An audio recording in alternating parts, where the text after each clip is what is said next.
Episodio 1. El ala que cayó sobre el altar. Yo estaba allí, sentado en la tercera banca, como todos los domingos, rezando, o fingiendo que rezaba, porque esa mañana, algo me ardía en el pecho, una duda que no sabía nombrar. El padre Eloy acababa de alzar la hostia cuando ocurrió. Primero, fue un silencio imposible, no el típico de la misa.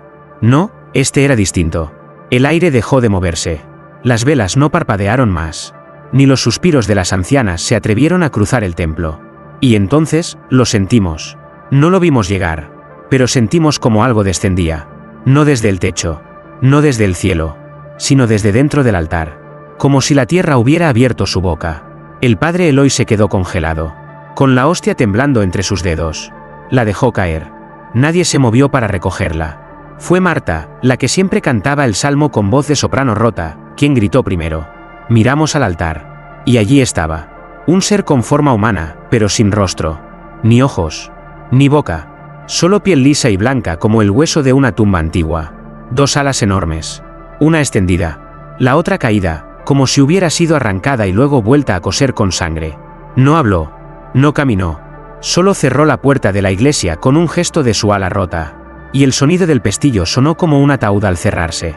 Las bancas comenzaron a crujir. El órgano soltó una nota por sí solo. Y los vitrales se oscurecieron. Como si alguien los hubiera cubierto desde fuera con hollín. ¿Quién eres?, preguntó el padre Eloy. Su voz sonaba más joven de lo normal. El ser giró lentamente el cuello. Y aunque no tenía rostro, todos sentimos cómo nos miraba. Fue entonces cuando ocurrió lo imposible. El crucifijo que colgaba sobre el altar se partió en dos. Y la cruz cayó de espaldas. Como si el propio Cristo se negara a mirar lo que venía. Yo quise correr, lo juro, pero mis piernas no obedecían. Y creo que no fui el único. Desde entonces, nadie ha salido de esta iglesia. Nadie ha abierto una ventana. Y cada día, ese ángel sin nombre camina un poco más hacia nosotros. Como si esperara que confesáramos algo que aún no sabemos que hicimos. ¿Te cuento lo peor? El padre Eloy sonrió cuando lo vio. Como si lo estuviera esperando desde hace años. Episodio 2. El primer día sin luz. No hubo amanecer. Dormimos en los bancos. Con el miedo apretándonos los huesos como una segunda piel. Algunos rezaban en voz baja. Otros lloraban sin hacer ruido. Como si el llanto pudiera llamar su atención. El ángel seguía allí, de pie frente al altar. Inmóvil. Vigilante, como una herida que no sangra. Pero arde. Al principio creímos que era de noche. Pero pasaron las horas, y la luz no volvió. Los vitrales ya no dejaban pasar el sol. Solo sombras, colores ennegrecidos, como si hubieran sido pintados con ceniza. Afuera, tal vez el mundo seguía. O tal vez, ya no había mundo. Fue en ese instante cuando nos dimos cuenta de lo más inquietante. Las velas seguían encendidas, pero no daban calor. Yo acerqué la mano a una. Nada. Ni un suspiro de calor. Ni un parpadeo. Solo una llama congelada. Como si la luz hubiera sido vaciada por dentro.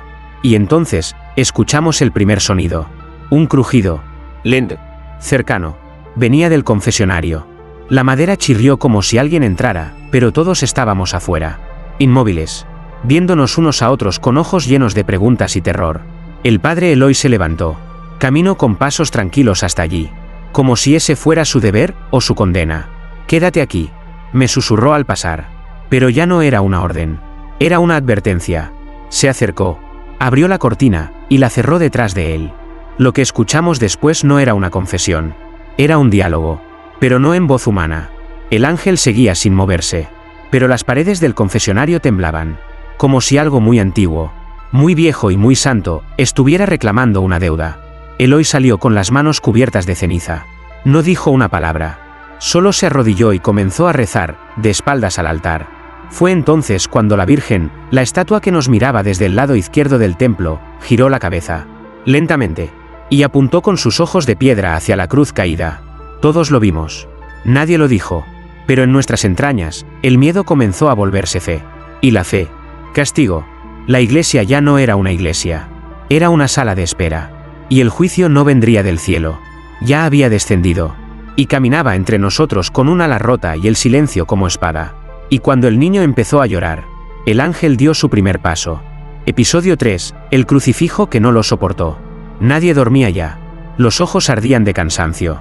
Pero cerrar los párpados era peor, en la oscuridad interior. El ángel se movía más rápido. Yo comencé a escribir en mi cuaderno.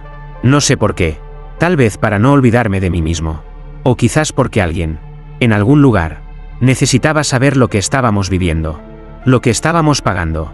El crucifijo roto seguía sobre el suelo del altar. Nadie lo tocaba. Daba miedo mirarlo demasiado tiempo. Cristo seguía colgado. Pero su rostro ya no era el mismo. Antes, tenía esa expresión dulce, resignada. Ahora, su boca estaba entreabierta. Y en vez de paz, había dolor. Un grito atrapado en yeso. Esa mañana, si es que aún existían las mañanas, Tomás, el joven monaguillo, se atrevió a acercarse. Tenía apenas 14 años, pero caminó como si lo guiara algo más fuerte que él mismo.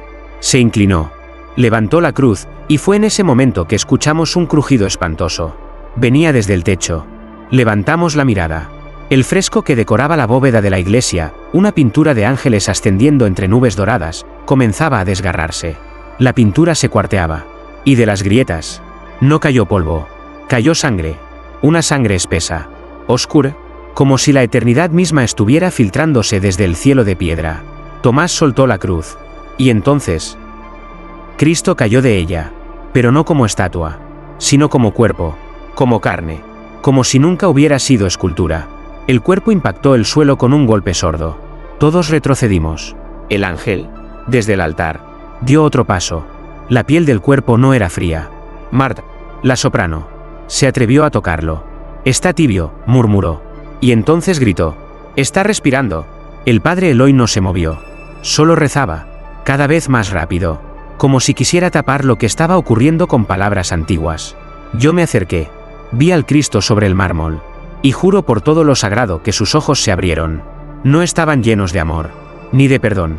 Solo había una mirada, de horror, como si él también temiera al ángel. Nadie dijo nada el resto del día, pero cuando las campanas sonaron por sí solas, 3 veces, sin que nadie las tocara, la cruz volvió a armarse. Sola, pero sin Cristo. Episodio 4, el rezo que lo hizo avanzar. Durante horas, el ángel no se movió. Parecía dormido de pie, como un soldado en penitencia. Pero su ala caída latía. Un aleteo débil, como si respirara, como si esperara. Los niños no lloraban. Nadie los dejaba. Ya habíamos aprendido, cada sonido atraía su atención. Y nadie quería ser mirado por un rostro que no tenía ojos. Pero fue inevitable. Lucía, la hija de la panadera, tenía apenas 6 años. Una criatura frágil, delgada, con las rodillas siempre raspadas y los dedos siempre temblando. Nadie la escuchó al principio. Solo un murmullo suave, como viento entre estatuas. Estaba rezando, sola, de rodillas frente al altar, con una fe que no venía del miedo, sino de algo más puro o más roto. Padre nuestro, que estás en los cielos, santificado sea tu nombre. La voz de Lucía era dulce, sincera, y esa sinceridad partió el aire como una grieta.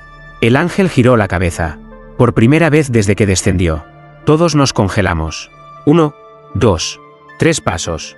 Eso fue lo que dio. El suelo no crujió. El mármol lloró. Lentamente. Una línea de agua brotó por donde él caminaba. Pero no era agua. Era incienso líquido. Caliente, negro, sagrado. Lucía siguió rezando, con los ojos cerrados. No lo veía acercarse. Yo quise correr hacia ella, gritarle. Pero el padre Eloy me detuvo, con una mirada que decía más que 1000 sermones. No la interrumpas, susurró. Ella no reza para salvarse, reza para abrir la herida. ¿La herida? El ángel se detuvo a 1 metro de la niña.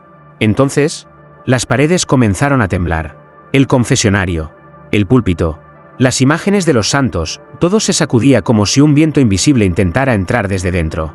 Lucía terminó el rezo, y levantó la vista. Lo que vi en su rostro no fue terror, fue compasión. Y el ángel, ante esa compasión, se arrodilló. Todos retrocedimos. Nadie entendía nada, hasta que la llama de una de las velas se apagó sola. La primera. Y entonces comprendimos algo aterrador. Cada rezo sincero apagaba una luz. Y cuando se apague la última, tal vez lo que vino a cerrar esta iglesia, nos cerrará los ojos también. Episodio 5, las bancas vacías que aún gimen. Al principio, creímos que se habían ido. Las primeras desapariciones fueron sutiles. Una banca vacía donde antes había alguien. Un abrigo dejado sobre el respaldo. Un misal abierto en la página correcta, como si aún se leyera solo. pero no había rastro del cuerpo, ni un grito, ni un adiós, solo el aire, más pesado, más espeso, como si alguien estuviera respirando desde debajo de la madera. La tercera en desaparecer fue Marta, la soprano. La vimos dormida sobre su brazo, cansada de llorar. Cuando regresamos del altar, solo quedaba su pañuelo con olor a incienso y una mancha húmeda sobre la banca, que no era agua. El ángel no se movió, ni un paso, pero cada vez que alguien desaparecía, su ala rota temblaba, como si sintiera placer o alivio. Fue entonces cuando comenzamos a escuchar los gemidos. No eran suspiros humanos, eran las bancas. Por las noches, si se les puede seguir llamando así, la madera crujía, no como madera vieja, sino como si respirara. Un sonido grave, lento, húmedo, un gemido contenido que se extendía por el templo como un eco de ultratumba. Algunos intentaron cambiarse de lugar, alejarse del altar, dormir en el suelo, junto a las paredes, pero las bancas los llamaban, no con palabras, con sueños. Empezamos a soñar con nuestras propias versiones del altar, un altar en llamas, un altar cubierto de lenguas arrancadas, un altar donde todos estábamos sentados, pero nadie tenía ojos. Yo soñé con Marta, cantaba, pero su voz venía desde adentro de la banca vacía. El padre Eloy comenzó a marcar las bancas con agua bendita, pero el agua se evaporaba antes de tocar la madera. Y cuando volvió la vista hacia el ángel, este levantó la mano, por primera vez, un solo dedo, señalando el confesionario. Eloy entró, no salió, solo se escuchó un susurro, un rezo quebrado, y luego, silencio. Corrimos hacia allí, abrimos la cortina, vacío, solo su crucifijo, partido, y en el banco donde solía predicar, su sombra seguía sentada. Desde entonces, las bancas ya no están vacías, aunque no haya nadie, y cuando alguien desaparece, el eco que queda, sabe nuestros nombres. Episodio 6, el Evangelio tachado en fuego. Nadie tocaba ya la Biblia del altar. Desde la llegada del ángel, el libro sagrado permanecía cerrado, cubierto de un polvo que no venía del tiempo, sino del miedo. Pero esa noche, la Biblia se abrió sola. Un golpe seco rompió el silencio, como si 1000 páginas se hubieran girado al mismo tiempo. Corrimos hacia el altar. Allí estaba el libro, abierto, temblando, como si respirara. No era una página cualquiera, era el Evangelio según Mateo, capítulo 24, el del fin de los tiempos. Pero alguien lo había tachado. No con tinta, con fuego. Los versículos estaban quemados, agujereados como si una mano invisible los hubiera atravesado con una brasa. Solo quedaban palabras sueltas. Templo, no piedra, elegidos, trono, fuego. Y debajo, una frase que no estaba en ninguna Biblia. Una frase escrita con ceniza. El silencio será la última misa. El ángel dio un paso. La Biblia se cerró sola. Y el fuego apareció. No en las velas. No en el incensario. Sino en el aire. Una lengua de fuego invisible comenzó a flotar sobre los bancos, cruzando el templo lentamente, como si buscara a alguien. Lucía, la niña que había rezado días atrás, levantó la mirada. Él está leyendo lo que nosotros no debemos ver, dijo, sin miedo. Yo intenté alcanzarla, pero el aire estaba más espeso que nunca. Era como caminar dentro de un pecado. El fuego se detuvo frente al confesionario, y allí descendió, como una pluma encendida, tocó la madera, y escribió, no con letras humanas, con símbolos, círculos entrelazados, cruces invertidas, lágrimas que parecían ojos, y una última marca, un ángel, con la boca abierta y el pecho partido por la mitad. Eso no es escritura, susurró alguien, es memoria. Las bancas comenzaron a arder, pero sin llamas, como si el recuerdo de cada uno se quemara desde adentro. Yo miré mis manos, tenían manchas negras, no de ceniza, de palabras. Habían empezado a tatuarse sobre mi piel los versículos borrados, versículos que nunca había leído, versículos que, tal vez, nunca debieron existir. Desde entonces, cada noche la Biblia cambia de página, y cada página quemada es un paso más hacia la última misa, esa que será en silencio y sin Dios. Episodio 7, el cura que sabía demasiado. No sabíamos que el padre Eloy había vuelto, después de desaparecer en el confesionario, dejando solo su sombra, su crucifijo roto y el eco de un rezo que parecía venir de otro siglo. Todos asumimos que ya no estaba entre nosotros, o que, si lo estaba, había cruzado al otro lado del altar. Pero esa noche, alguien tocó el órgano. Una sola nota, prolongada, aguda, dolorosa, Corrimos hacia el coro.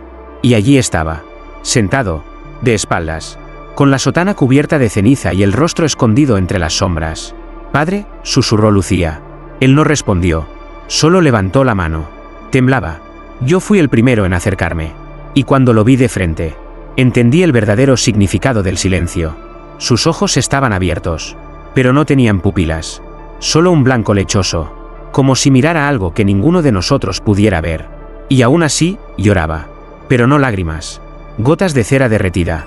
Él ya había venido antes, murmuró, con voz rota. El ángel descendió hace 30 años. Y yo lo vi. Lo vi entrar por la misma puerta que hoy está cerrada. Nos miramos unos a otros, paralizados. ¿Por qué no lo dijiste, padre?, preguntó uno de los ancianos. Eloy bajó la cabeza. Porque la primera vez vino a advertirnos. Esta vez ha venido a cerrar lo que nunca debimos abrir. Entonces sacó algo de entre su sotana, un diario antiguo, cubierto de marcas.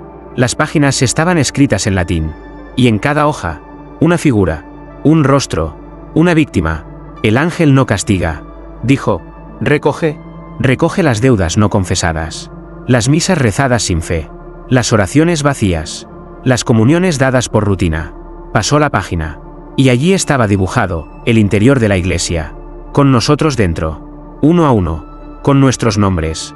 Y una X roja en cada banca vacía. Esto no es un juicio, dijo finalmente. Es el cierre del templo. Desde dentro. Porque Dios ya no habla aquí. Solo observa cómo arde su propia casa. Esa noche, el ángel no caminó. Pero el altar latió. Como si respirara por última vez. Y en el diario, la última página aún estaba en blanco. Hasta que Eloy escribió una sola palabra. Último. Y luego, se desvaneció. Como humo bendito. Como fe olvidada. Episodio 8, el coro que cantaba sin voces. No sabíamos de dónde venía el canto. La iglesia entera se había sumido en un silencio denso. Como si incluso los suspiros se hubieran extinguido. Las velas seguían encendidas. Sí, pero ahora no iluminaban. Solo recordaban. Fue al amanecer, si es que aún había amaneceres en este encierro eterno, cuando lo oímos por primera vez. Un canto suave, profundo, triste, sin voces humanas.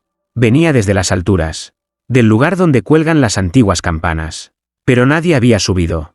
El acceso estaba sellado por tablas y cadenas desde hacía décadas. Yo cerré los ojos y escuché. El cántico parecía hecho de ecos. Ecos de llanto. Ecos de oración interrumpida. Ecos de las palabras que jamás nos atrevimos a decir en voz alta. Lucía se levantó de su rincón. Caminó sin miedo hacia el centro del templo. Y comenzó a tararear el mismo himno. Como si lo conociera de antes. Como si hubiera nacido con el cosido al alma. Fue entonces cuando sucedió. Una por una, las figuras de los vitrales comenzaron a girarse. Los santos daban la espalda. Los ángeles elevaban sus ojos hacia el cielo cerrado. Y la Virgen lloró. No lágrimas, sino notas. Notas musicales. Pequeños fragmentos de partitura caían de sus ojos como papel ardido. Se deshacían antes de tocar el suelo. Pero el ángel las absorbía. Sí, absorbía los cantos. Como si se alimentara de ellos. Su ala, antes rota, comenzó a estirarse. No se curaba, pero crecía. Torcida, oscura, más hueso que pluma. Uno de los ancianos comenzó a cantar también. No con la voz, con el cuerpo. Sus huesos crujían al ritmo del himno. Su piel se estremecía como tambor. Y uno por uno, todos comenzamos a unirnos. No por fe, sino porque el canto nos obligaba. El ángel dio un paso más. Y otro. Ahora se encontraba en la nave central, rodeado de nosotros. Y entonces alzó las manos. No para bendecir, sino para dirigir. Dirigir un coro de condenados. Un himno que no se cantaba con la boca, sino con la memoria, con los pecados, con todo lo que habíamos callado durante años de misa vacía. Y cuando el canto llegó a su última nota, las campanas sonaron, solas, y una a una, las bocas de los muertos comenzaron a abrirse, para cantar también. Y ChatGPT. Episodio 9, la llave que estaba dentro de un cuerpo. El canto terminó. Y con él, el calor. El templo se volvió helado. Pero no como el frío de la intemperie. Era un frío interior. Uno que venía desde los bancos. Desde los muros. Desde nosotros. Lucía dijo algo esa mañana, mientras miraba fijamente la puerta cerrada de la iglesia. La salida existe, pero no está en el mundo. Está en alguien. Nadie entendió. hasta que el cuerpo apareció. Fue en la banca donde solía sentarse don Fermín. El hombre había desaparecido 3 días antes. Sin ruido, sin testigos, como los demás. Pero esa mañana, su cuerpo estaba allí, rígido, erguido y abierto. Sí, su pecho estaba abierto como un relicario. Sin sangre, sin órganos, solo una cavidad vacía donde, colgando de una cadena negra, descansaba una llave oxidada. Lucía fue quien la tomó. Nadie se atrevió a tocar el cuerpo. Yo la vi alzar la llave como si estuviera hecha de vidrio. Era liviana, pero temblaba en su mano como si quisiera volver al cuerpo. El ángel no se movió, pero por primera vez, sonrió. No con labios, con silencio. Una sonrisa sentida, una aceptación, un reconocimiento. Intentamos acercar la llave a la puerta principal. Nada, ni siquiera encajaba en la cerradura. Intentamos con las ventanas, con la sacristía, con el confesionario. Nada, todo seguía cerrado. Y la llave, cada vez más caliente. Fue entonces cuando Lucía, sin decir una palabra, se dirigió al altar. Yo corrí tras ella, temiendo lo peor, pero ella se arrodilló y colocó la llave sobre el suelo de mármol, exactamente donde cayó la hostia el primer día. El ángel dio un paso, solo uno, y en el suelo apareció una rendija. No era visible antes, pero ahora, con la llave reposando allí, el mármol comenzó a separarse lentamente, como si respirara. Una trampilla, antigua, olvidada. Lucía la abrió. Lo que vimos abajo no era una cripta, era otra iglesia, más oscura, más silenciosa, más viva. Los bancos eran de hueso, el altar, de piel trenzada, y en el centro, un segundo ángel, de rodillas, sangrando desde los ojos. Lucía bajó sin miedo, y cuando sus pies tocaron el último escalón, el ángel de arriba se arrodilló, como si por fin hubiera llegado quien debía cerrar la iglesia desde adentro, y sellarla con su carne.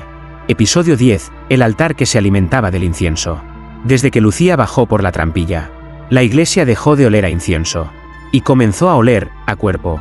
No a muerte, no a podredumbre, sino a algo más antiguo, como si los muros respiraran a través de nosotros, como si fuéramos parte de la carne del templo y estuviéramos empezando a pudrirnos desde dentro. Yo quise seguirla, quise bajar tras ella, pero el ángel extendió su ala rota y bloqueó la entrada. No habló, solo hizo cenizas el escalón con un roce de su pluma negra. Entonces, comprendimos. Lo de abajo no era para nosotros. Lucía había sido elegida, y nosotros debíamos mirar, esperar, oír. El altar comenzó a cambiar. Ya no era mármol, era piel, piel tensa, cubierta de escrituras que palpitaban como venas. Cada vez que alguien rezaba, las letras se movían, como gusanos. ¿Y el incienso? El incienso ya no subía. Ahora, al encenderlo, descendía, como si la fragancia no quisiera llegar al cielo, sino alimentar algo debajo. Una mañana, sin razón alguna, el incensario se encendió solo. El humo era espeso, oscuro, y tenía forma. Manos, manos delgadas, flotando en el aire, recogiendo el incienso y llevándolo hacia las rendijas del suelo. El altar comenzó a latir. Sí, latir. Un ritmo lento, pulsante, como si tuviera corazón. Entonces, uno de los ancianos cayó de rodillas. Temblaba, lloraba. Me está rezando a mí, susurró. No a Dios, a mí. El altar quiere mi fe, no para elevarla, sino para tragarla. Intentamos alejarlo, pero fue inútil. El anciano se arrastró hasta el altar, se tumbó sobre él, y el altar lo absorbió. Sin sangre, sin grito, solo un suspiro, como quien cierra un libro después de leer la última página. Y el incienso cambió de color. Ahora era rojo, rojo como carne hervida. Esa noche, el ángel se sentó en el altar por primera vez, y con sus dedos largos, comenzó a trazar un nuevo círculo en el aire. Un portal, una puerta, que no se abría hacia el cielo, sino hacia adentro de nosotros. Y lo peor es que todos queríamos entrar. Episodio 11, la niña que dibujó el final. Pensamos que Lucía no volvería, que su descenso por la trampilla había sido definitivo. Un sacrificio, una entrega, una condena elegida por algo más alto, o más hondo, que la voluntad. Pero volvió, y no como esperábamos. No subió por la trampilla. Apareció sentada en su antigua banca, con los pies colgando, los dedos manchados de hollín y un cuaderno entre las manos. No habló, no lloró, solo dibujaba. Yo fui el primero en verla. Me acerqué con lentitud, temiendo que, si parpadeaba, se desvanecería como todo lo que alguna vez fue sagrado en ese lugar. ¿Lucía?, murmuré. Ella no levantó la mirada, solo pasó la página, y el ángel, desde el altar, inclinó levemente la cabeza. Lo juro, como si mirara el dibujo. Le pregunté qué estaba haciendo. Ella respondió con voz baja, como quien narra un secreto que ha sido obligado a guardar demasiadas vidas. Estoy dibujando lo que él nunca se atrevió a decir, lo que no pudo escribir, lo que estaba dentro de nosotros antes de nacer. Levantó el cuaderno, y lo que vi me paralizó. No eran garabatos de una niña, eran visiones. En una página, el altar abierto como un corazón latiendo. En otra, las estatuas llorando letras. Y en la siguiente, nosotros, cada uno, dibujados con precisión, con miedo en los ojos y una puerta en el pecho. Pero lo más aterrador fue la última ilustración. Lucía la sostenía con fuerza, como si no quisiera que el mundo la viera demasiado pronto. Este es el final, susurró, pero aún no debe tocarse. Porque si lo ves, ocurre. Yo quise arrebatárselo, no por curiosidad, por desesperación, porque necesitábamos respuestas. Algo, lo que fuera, pero al tocar el papel, el cuaderno se volvió piedra. Sí, una losa negra, lisa, con el dibujo marcado en fuego. Una puerta detrás del altar, una que aún no habíamos visto, pero que ahora estaba allí. Todos nos giramos, y allí estaba, tallada en la pared, donde antes solo había cruz y ladrillo. Una puerta sin manija, sin cerradura, sin sonido. Lucía sonrió por primera vez. Esa es la que se abre sola, cuando ya nadie quiere salir.